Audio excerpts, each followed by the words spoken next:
Di fase itu, kamu mulai melihat hidup dengan sudut pandang yang sangat berbeda.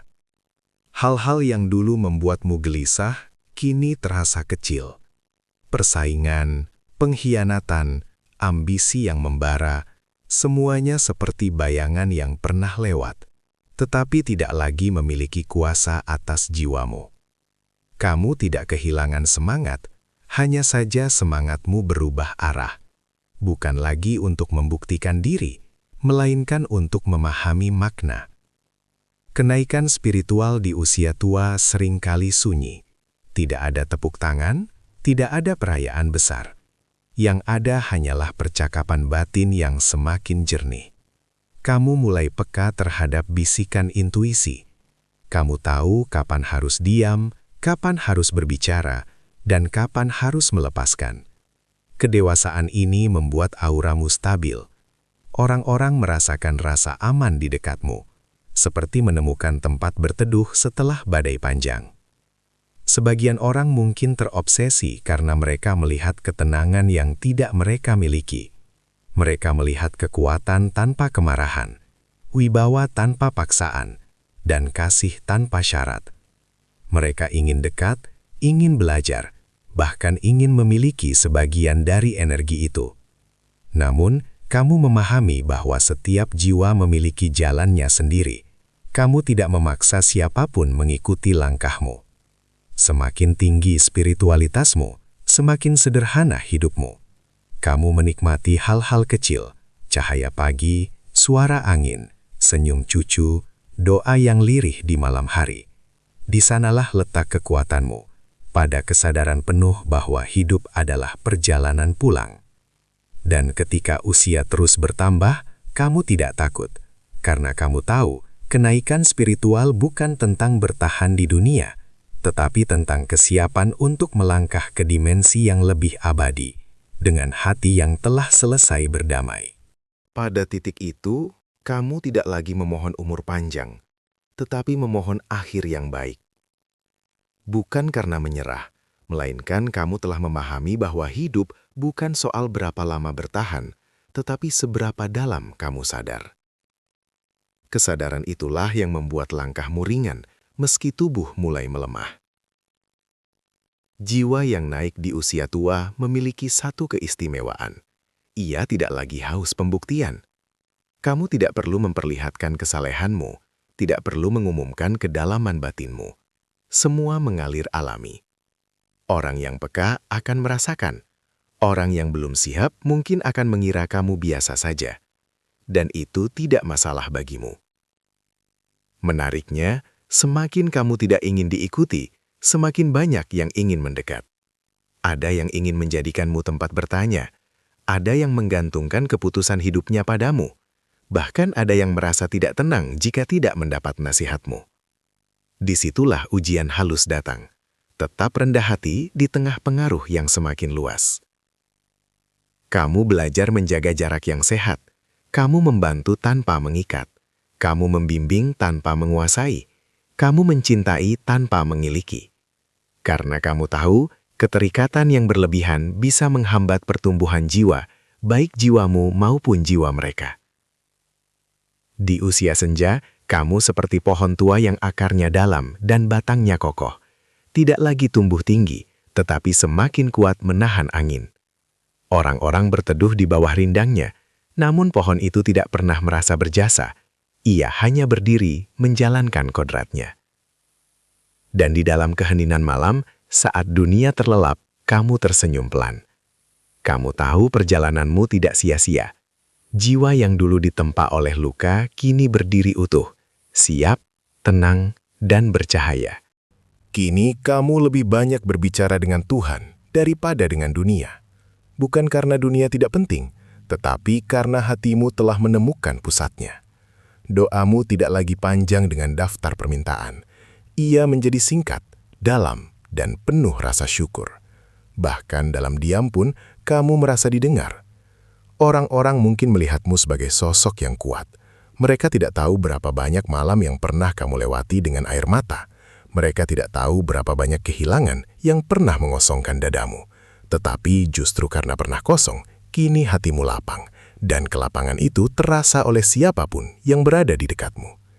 Ada yang datang membawa masalah, dan entah bagaimana setelah berbincang denganmu, wajah mereka menjadi lebih ringan. Padahal kamu tidak selalu memberi solusi. Terkadang kamu hanya mendengarkan, terkadang kamu hanya tersenyum. Namun energi penerimaan yang kamu miliki membuat orang merasa cukup. Di usia tua, kamu tidak lagi takut ditinggalkan. Kamu telah belajar bahwa semua yang datang pasti pergi. Obsesi orang terhadapmu tidak lagi menggoyahkanmu. Kamu tidak tersanjung, juga tidak risih. Kamu memahami bahwa mereka sedang mencari cahaya, dan kebetulan mereka melihatnya menyala dalam dirimu. Namun kamu tahu satu hal penting, cahaya itu bukan milikmu, ia hanyalah titipan. Dan tugasmu bukan membuat orang bergantung, melainkan mengingatkan bahwa cahaya yang sama juga ada dalam diri mereka. Maka kamu terus berjalan pelan, menikmati sisa waktu dengan penuh kesadaran, tidak tergesa, tidak menuntut, hanya hadir sepenuhnya di setiap detik. Karena pada akhirnya, kenaikan spiritual tertinggi adalah ketika jiwa mampu tenang, baik saat dipuji maupun dilupakan. Semakin mendekati penghujung usia, kamu merasakan sesuatu yang sulit dijelaskan dengan kata-kata. Bukan kegelisahan, bukan pula euforia, melainkan kedalaman yang hening. Seolah-olah hidup tidak lagi bergerak keluar, tetapi masuk ke dalam inti yang paling sunyi. Di sanalah kamu menemukan makna yang dulu kamu cari ke berbagai arah. Kamu mulai menyadari bahwa setiap fase hidup adalah tangga. Masa muda adalah api, masa dewasa adalah badai, dan usia tua adalah cahaya yang stabil. Api membakar, badai mengguncang, tetapi cahaya menerangi. Kini kamu tidak lagi ingin bersinar terang untuk dilihat semua orang. Kamu hanya ingin cukup terang untuk menuntun langkahmu sendiri. Orang-orang yang terobsesi padamu perlahan belajar satu hal, kamu tidak bisa dimiliki. Kamu bukan sumber yang bisa dieksploitasi. Kamu bukan tokoh yang haus pengikut. Kamu adalah jiwa yang telah selesai dengan urusan pembuktian. Kedekatan denganmu bukan tentang memiliki, tetapi tentang belajar melepaskan.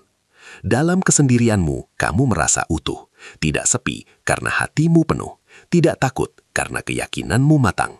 Kamu memahami bahwa kematian bukan akhir yang mengerikan, melainkan gerbang yang pasti dilalui setiap jiwa.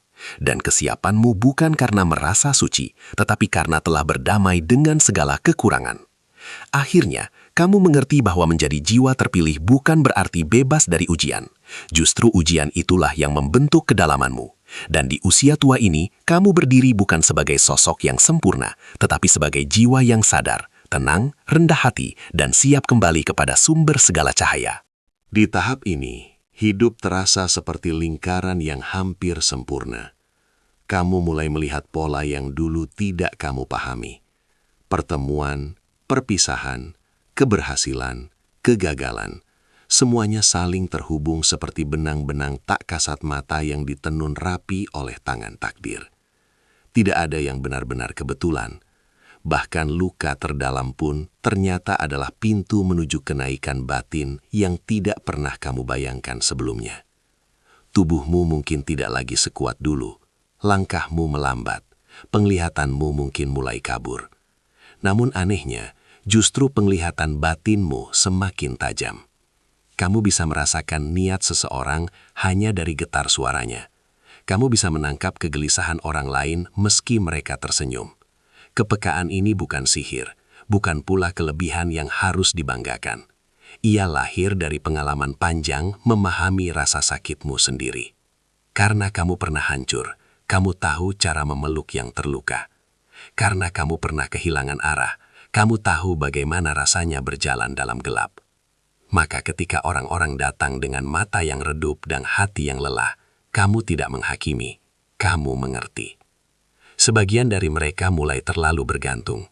Mereka merasa hanya kamu yang mampu menenangkan mereka. Mereka menganggapmu berbeda, istimewa, bahkan mungkin lebih tinggi. Disinilah kebijaksanaanmu diuji kembali.